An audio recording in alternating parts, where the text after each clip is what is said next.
In this video, I will show you how to choose the right type of article and when not to use one at all. These rules are the same as in English, except for the first 2 points. I've created this overview chart, and if you follow the questions and answers, you will get to the right article type. Let's begin. Welchen Artikel muss ich benutzen? Which article do I have to use?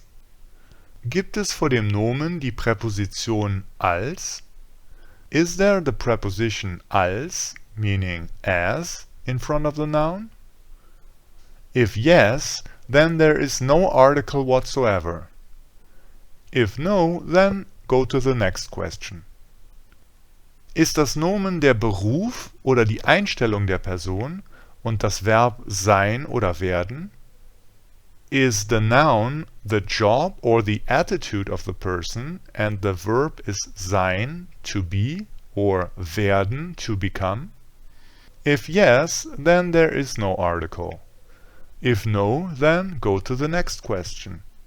Ist das Nomen der Name einer Person, einer Stadt oder eines Landes?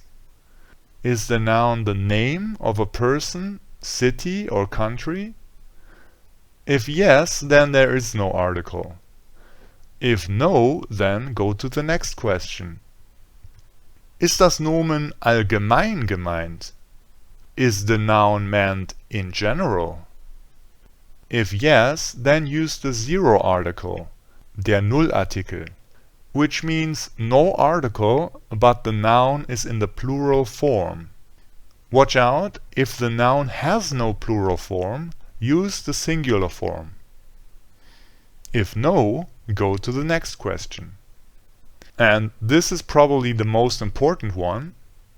Weiß der Zuhörer, welches Nomen gemeint ist? Does the listener know which noun is meant? If yes, then use the definite article, bestimmter Artikel, like der, die, das, dem, den, des. If no, so the noun is new, unknown, or doesn't matter which, then use the indefinite article, unbestimmter Artikel, like ein, eine, einem, etc. And that's it. So again, does the noun come after the preposition als? Is it a job or attitude noun combined with sein or werden? Is it the name of a person, city, or country?